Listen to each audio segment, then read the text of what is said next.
I think the weight of world champion is just not non-existent. There's no weight because it's like, it's fake.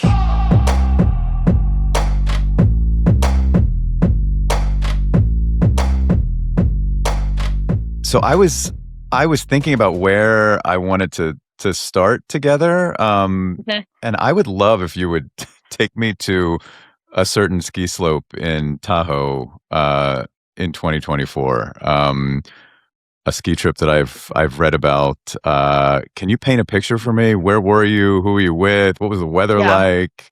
How were the ski conditions? Yeah. Well, I was with all of my siblings. So I have 4 siblings. And I was also with my best friend. And we were just skiing. It was my first time. We were in Tahoe. I'm pretty sure we were at Heavenly. Nice, But good I spot. could be Wait, this remembering is your wrong. first But time yeah. skiing? Is that what you just said? Yeah, that was my first time skiing. It was Oh wow, okay. January of 2024.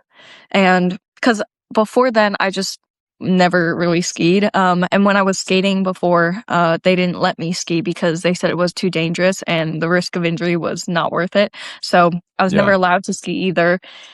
And it was really fun. It wasn't really snowing, but there was a lot of snow on the mountain, of course.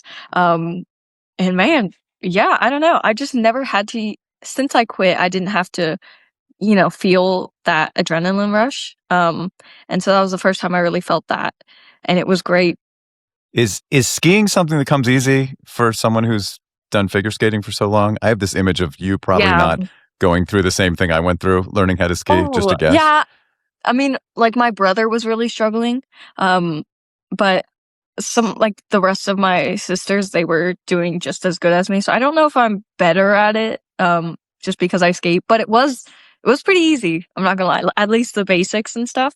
Yeah, Yeah. it's really similar.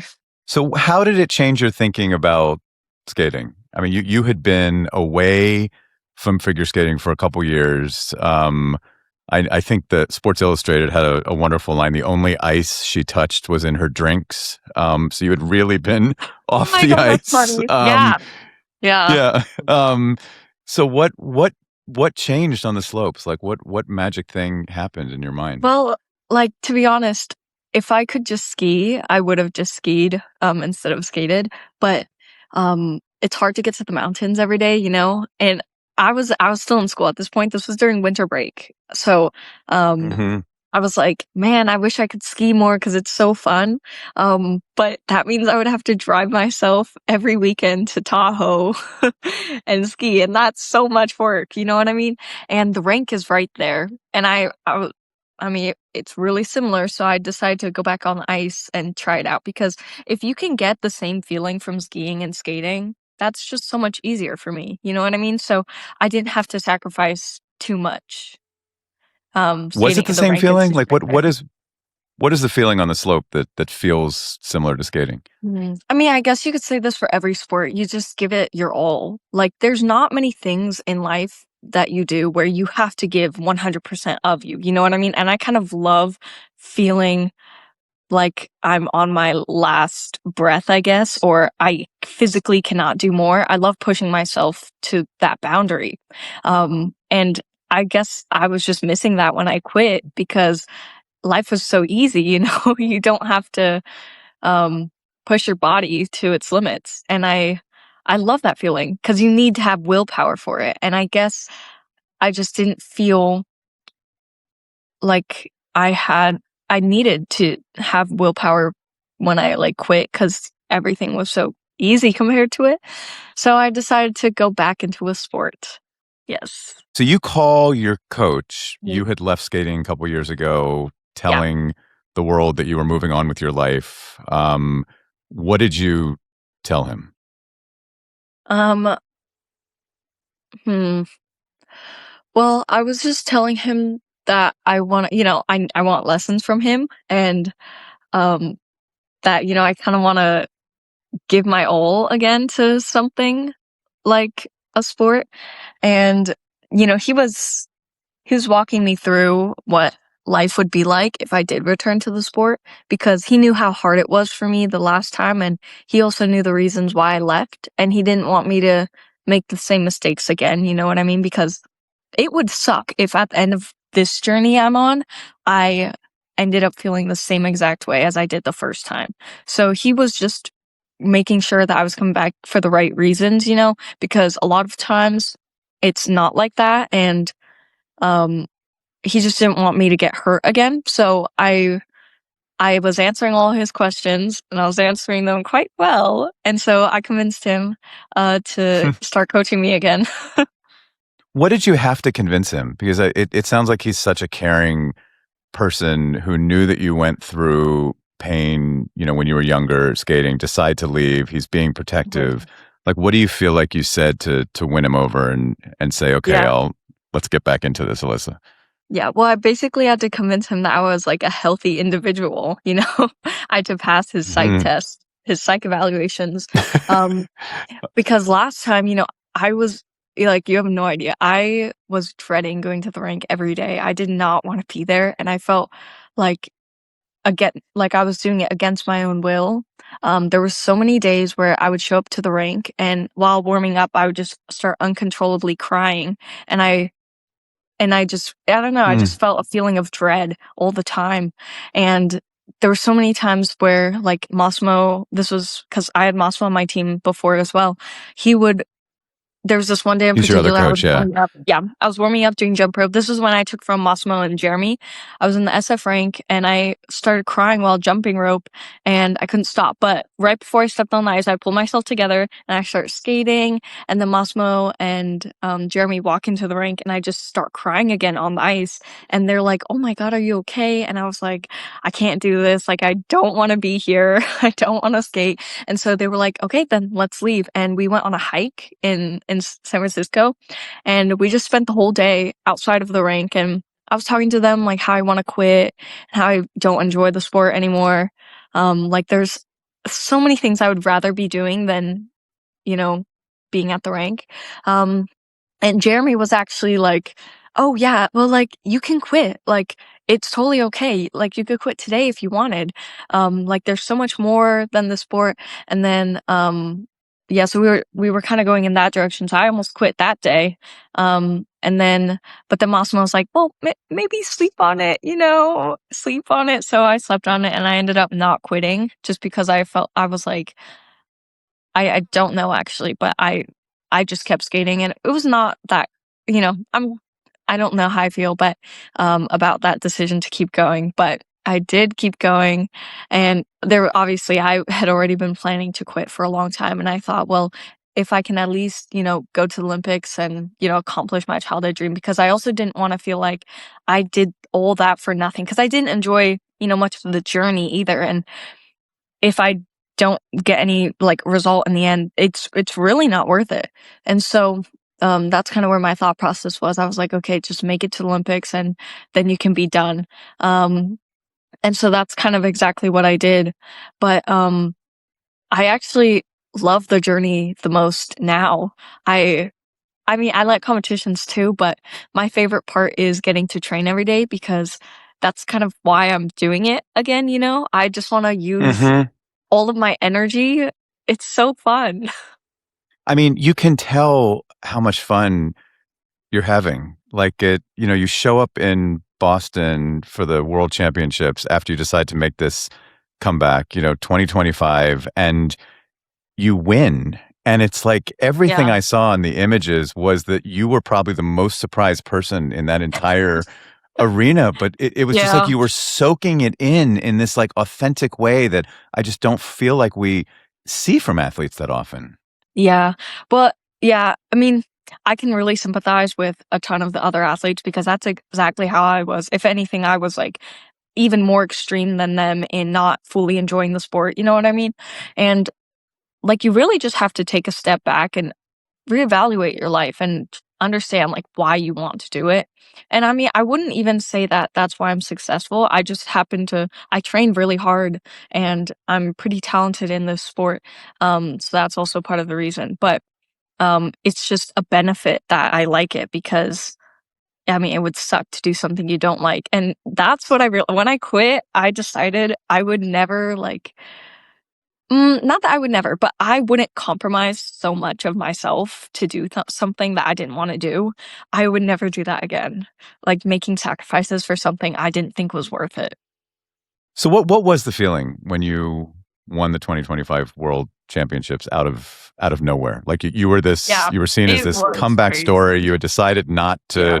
retire. I don't think there were any expectations that you were going to win the Oh, yeah. championship, No, there was and you not do. even a thought. Yeah, not even a thought in my head. But, I mean, I was really happy, but also, like, mm, I know it matters to a lot of people, but it didn't matter too much to me, you know what I'm saying? Um, Yeah. yeah, like, I mean, it was great, but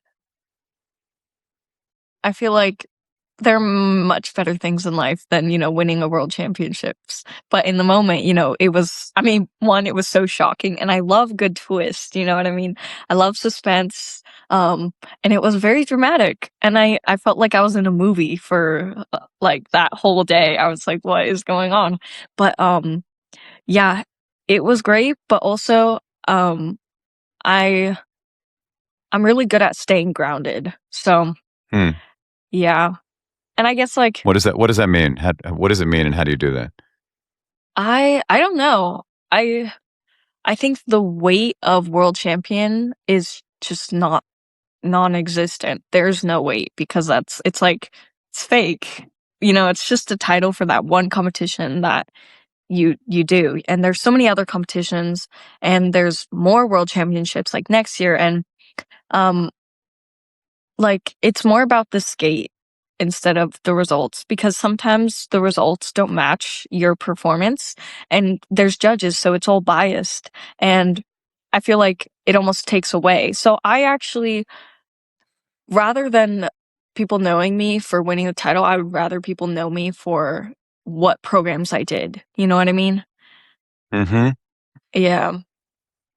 So what when you said it doesn't matter to you, I nodded and said I know what you're talking about. I was lying. I don't totally totally picture it. I like how can it not matter to the athlete when we're sort of all watching you and rooting Yeah. for you? Is it just a matter of just not putting those expectations on yourself? Well, it's like those expectations are so shallow, I guess. Hmm. Like it's just an experience. It comes and goes. And winning is it's like that. I missed two world championships and do I feel a certain way about it? Not at all. I don't care that I missed two world championships. I don't care that I won this one. I don't care if I'm not going to win the next one. Like it just doesn't matter in the grand scheme of things. Um yeah, I don't know.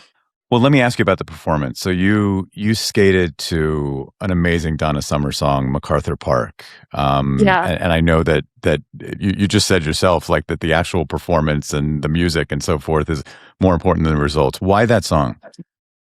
Well, so actually, I was gonna skate to something else for that season, but it didn't click as I thought it would, so we had to change it. And I had like no options, no ideas for what to do for a free skate. Um, and then so I'm getting a lot of music ideas from other people, and so we're listening to Dawn of Summer, and the cut of it's really easy to cut. But actually, at first, I didn't really like the program that much until maybe I think maybe a little later than halfway through the season.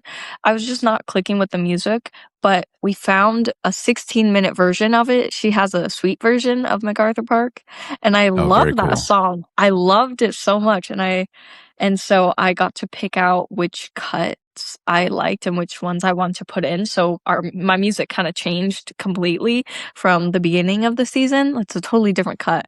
And that's when I started like getting it. I understood the concept of the program, and that's when I started having fun with it, because I finally clicked with it. And I think that's the most important thing as a skater is you have to click to your music because your performance, that's what you're doing, that's your art, and you don't wanna show something that you're not connected to. I I love that song. It harkens to MacArthur Park in downtown Los Angeles, and I know you've been going to school here. It's a place that was raided by ICE recently. Which was Mhm. devastating to people because it has Yeah. such a rich immigrant history in Los Angeles, and I don't know. There's something even more magical about you doing this beautiful performance to that song. It makes me think of your dad when I was reading about his own kind of life and journey as an immigrant to the United States. Mhm. It sounds like in China he was involved in pro democracy movements in the 80s. Is that right? Yeah. Yeah. What has he told you about that time and what he Yeah. went through?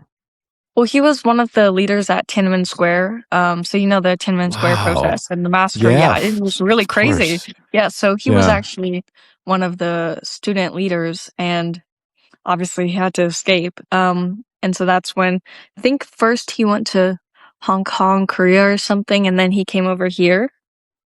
Yeah, and he started living his life, and now he's a lawyer. He works a lot in immigration law. So yeah, I mean, my dad loves to give back. Um, Hmm. and yeah, his story is pretty incredible. I can't lie. It's pretty cool. Well, so talk to me about skating during those very early years. Yeah. Was it your dad who sort of got you into skating at the beginning? Well, he took me and my sister Selena to the rink for a public session one day, Okay. and um, I really liked it. I actually do remember it a little bit. I just loved going fast. I have loved roller coasters ever since I was a kid, so I really love that feeling of adrenaline, and I love to fall and slide. I was always a hyper kid too, so I could get everything out, and I asked my dad, like, we just kept going back, and I took like group lessons and I started taking private lessons, and that's how I got into it. What is your first memory of realizing that you had a gift on the rink? I don't know, actually. I'm really good at picking things up really quick. So probably mm, when I started getting invited to like Team USA camps. So I want to say 12, Okay. yeah, 12, 11. Yeah. And then you win a national championship at 13 in Detroit, am Yes. I right? I don't Okay. know where it was, but yeah, at 13. You don't even know where. That's amazing. And it totally makes Yeah. sense because you're 13 years old. Why would you Yeah. know? But I Exactly. feel like that just speaks to how young you were doing this at this Oh, high yeah, yeah, yeah. level.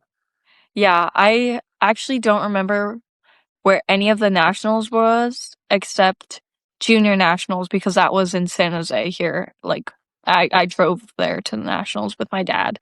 That's the only nationals that I can recall the location.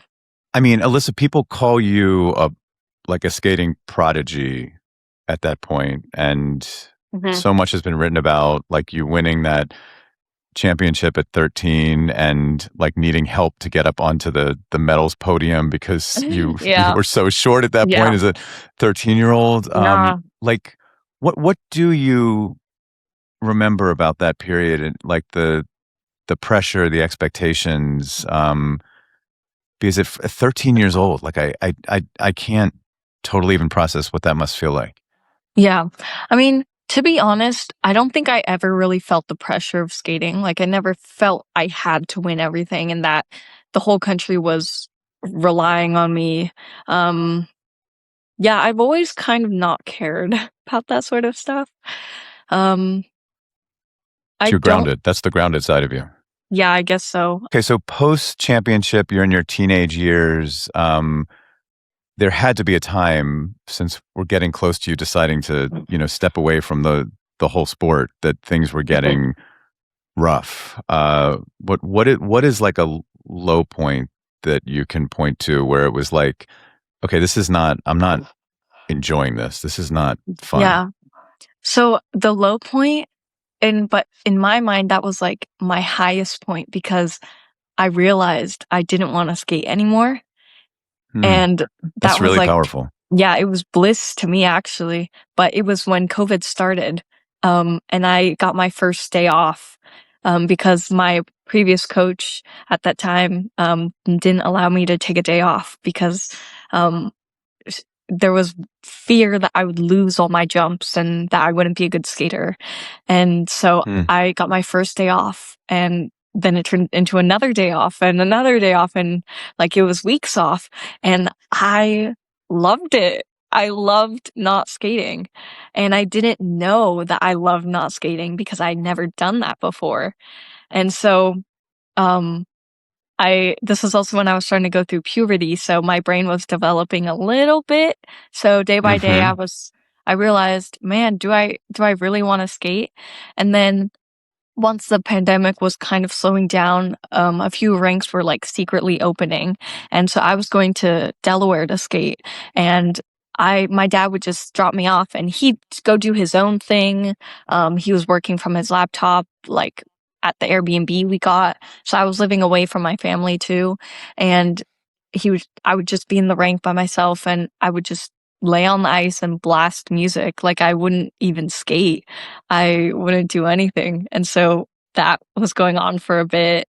And, once things started picking back up, I was like, oh man, like I kind of wanted this to be like forever. Like I didn't want to have to go back to training, and cause like I never really cared about competitions. So there was no motivation for me, and I didn't enjoy, skating all the time anymore cause that was all I knew. I had no balance. So I went from one extreme skating all the time to the other side to don't want to skate at all. Um, and so it was really hard to, get back in to, I guess, the competitive, mindset.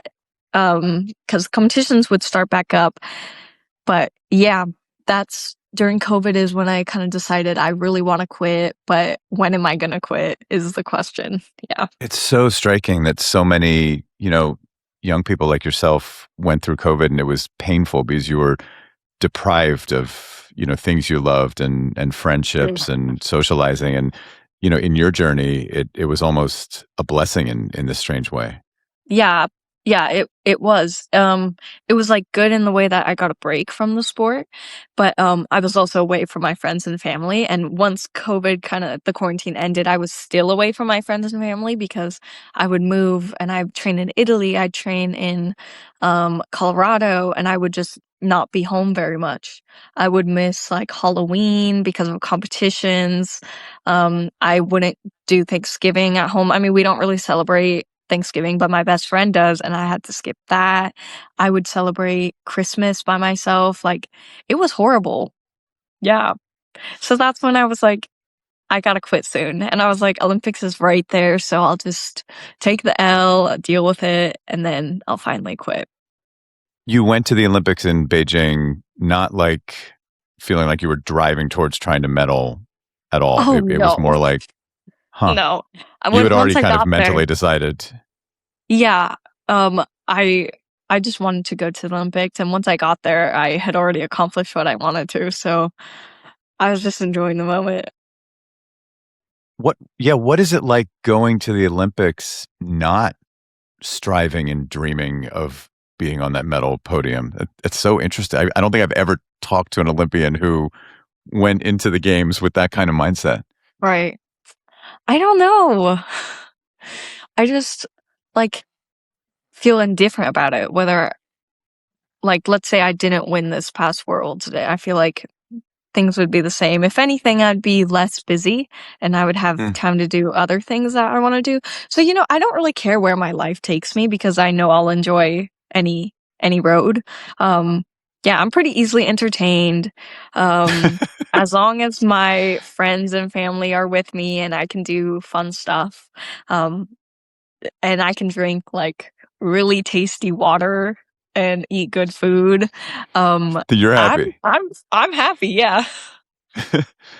Um, how do you process? It really struck me when you said my brain was starting to develop as I was going through puberty, and you realized that like you had been through these years of like going to the rink and training, and it hadn't been your decision. You were just Right. like Yeah. sort of dropped off at the rink, and like, do you have complicated emotions about that with your dad, with your coaches? How do you Mm, process that?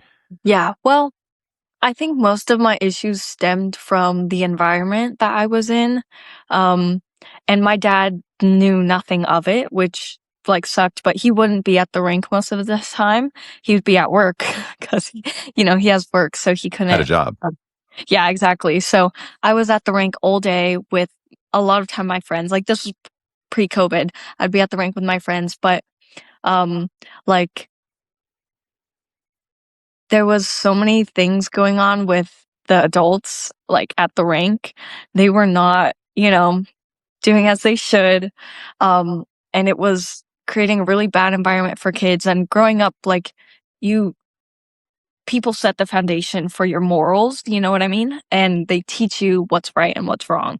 And Hmm. so, a lot of the time, I was getting told a lot of negative things, and I was being, um like, all of my friends were being trash talked to me, and, like, even my dad was being trash talked to me, and it was just like, but this person, I was like, "Yeah, this is true," because I grew up with this person basically telling me all this stuff, and so I what I knew was right and what was wrong, it was, really off, and I was getting told a ton of things, and I once COVID started, I didn't see this person anymore.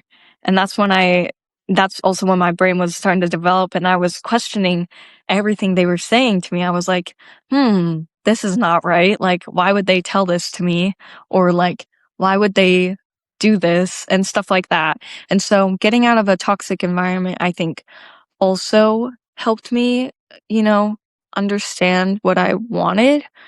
Um, I don't even remember what your original question was, but, No, I'm curious about like the toxicity. Was it people who thought they were doing well by you because they were just driven by nothing else than you succeeding, like not worrying yes, about yeah, your mental health, not worrying about your yeah, relationships, like we are going to yeah, make you great and whatever it takes. yeah, yeah, and I mean, it sucks, but I do understand, like, their mindset, they skating is, like, so many people for them, like, skating is their whole life, and that they wanna accomplish things, and when they don't get that, people can become very resentful, and they can push their students to, go to extremes. And jealousy is also like horrible. And that's when people start talking bad about others to, like why would a coach talk bad about other people to their students? I think that's very odd. Um, and Like they'd be trashing your friends and like your father suggesting that they were bad influences on you and yes, not keeping essentially. you And motivated so, enough. yeah, or like you won't be as good if you do this or that. And most of the time it's not true, but that's also how they grew up, and um that's how they thought they would succeed, I guess. And they didn't it's also, I think, lack of empathy a little bit that they like, people do this to others. But sports can be really toxic, especially like body image wise and food wise. So many people in this sport are being told like horrible things about, their body and like what they should and shouldn't eat. And I think nutrition is almost like so messed up sometimes, Hmm. because they're non-professionals trying to tell you how you should eat, and they don't know anything about nutrition, so and when you're a kid, you don't realize that they know nothing about nutrition, you think they know everything, right? So, um, like, I would be told, like, "You can't eat this, you shouldn't drink water," and stuff like that, because Shouldn't drink water? you should be as light as possible for, this sport.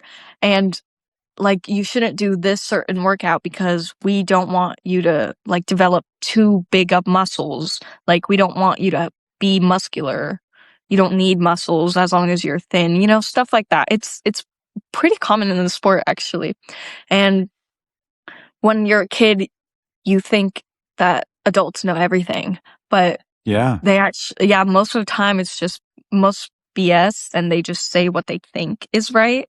They're not qualified in any sort of way. And I mean, you can't really blame them. They truly do not know what they're doing is that harmful. Um, and it's just, yeah, ignorance is really a problem. But And that's you were when so young. yeah, I just believe I would believe everything. And so when COVID started and I stopped hearing like all the noise, I could think for myself and I was like, wait a minute, this is not right. This is not right either. And I realized like so many things are leading to these big issues and they don't have to. And so that's when I started to change a little bit of my mindset too. And that's also one of the things Philip was bringing up, like all this was happening, like, are you good to come back to the sport? And I'm much smarter now. And I know, actually, I know so much more about like nutrition and how working out works, and what muscles you need and how important stretching is and stuff like that. And so, I got all my bases covered. So it's good to be knowledgeable about the things you do. And as kids, it's impossible to be. Hmm.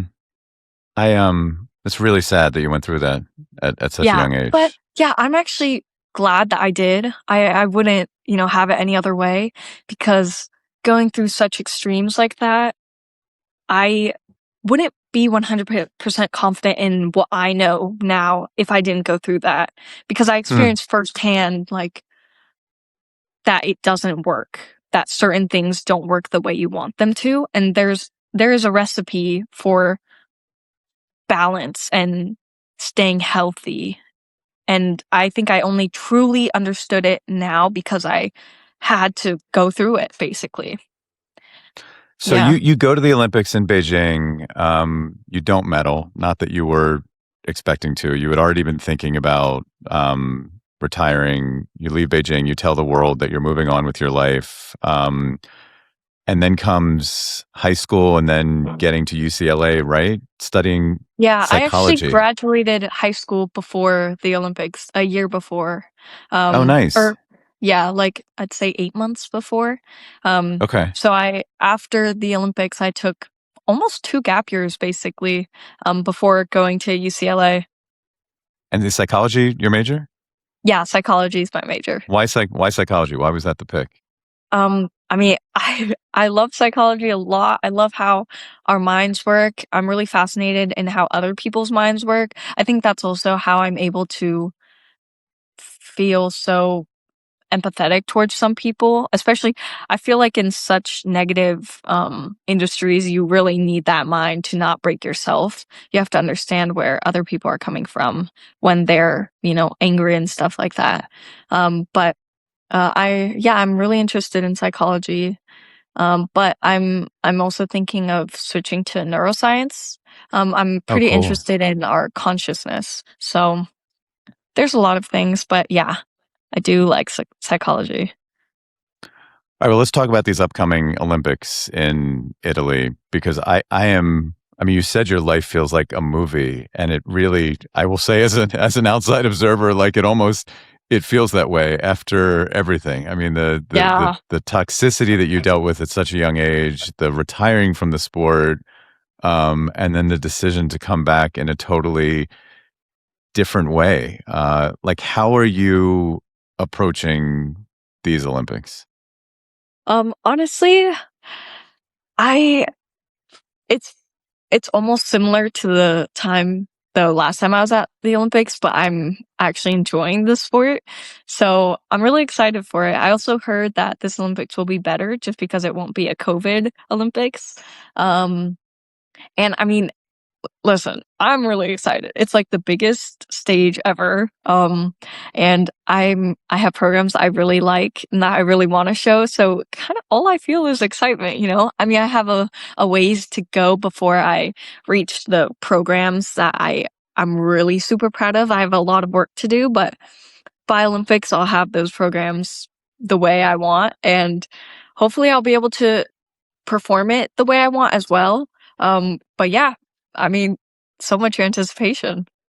I don't have to tell you this. The the international attention, since you won the world championship in Boston, it's only going to grow as we get closer. And the hopes of so many Americans are going to be riding on your shoulders. Figure skating is a sport that so many people love. I mean, I just read this line from a piece in The Guardian: were she to win a medal of any color in Milan, Liu would become the first American woman to reach the Olympic podium since Sasha Cohen won silver in 2006. Like, how do you not let those expectations and those narratives take you out of this Yeah. unbelievably impressive kind of like state of just flow that you're in right now, Yeah. just like going with the flow and enjoying this and having fun? Yeah. I mean, things will play out the way they're meant to, I think. Um, and I mean, we have other US women too. So luckily it won't only be me. So I guess that also takes pressure off because there's other people that are medal potentials. And yeah, I just really don't care, I guess. I just personally can't bring myself to truly care about winning a medal or not. Yeah. And it sounds like that's part of your success. Like you do your best when you're not caring as much. Is that safe to say?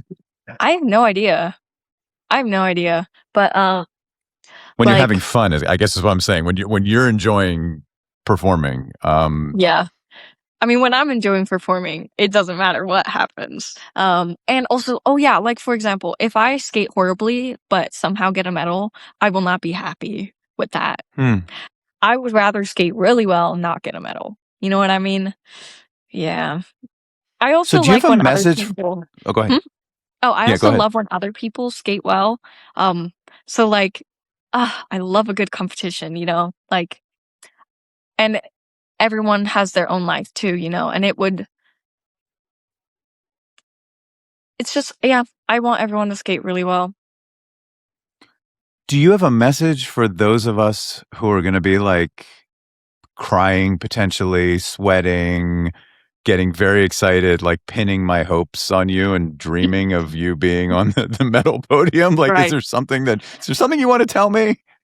I don't know. I guess it's all entertainment, right? Like Yeah. if I mean it'd also be entertainment if I didn't medal, it's all entertainment. So I guess like it doesn't matter if you feel a strong positive emotion or a strong negative emotion. You're still feeling something. And I guess Yeah. that's all you can ask for, to have people feel something for you. I guess as we kind of finish up, like, your journey, Mhm. a prodigy, you were called, like a incredibly young athlete competing at the highest level and winning a championship at the age of 13. All of that pressure, the toxicity as you described it, uh, and then leaving the sport, uh, and then like this comeback journey. Like as you look at that whole trajectory, what does your life and journey tell us about sports, about skating, about life? I guess like moral of the story is try to have a good balance. Balance is so important. And that's for anyone, like athlete or not. Um you you shouldn't be 100% into something and not exploring the rest of your potential basically. That would be doing yourself a disservice. um and I mean, literally, as long as you're having fun, I feel like I don't take life very seriously, because it's not. I don't know, there's just so many different paths you could take in life. Like if I quit today, oh my god, there's so many possibilities. Like, I would not be mad. There's so many other things I could be doing. Alyssa, this has been a true pleasure, and I don't want to put pressure on you, but we're all rooting for you in Italy, and Thank can't wait to you. see you on the ice, and see what happens. Best of luck to you, and thank you so much for the time. Yes, thank you so much. This was really fun.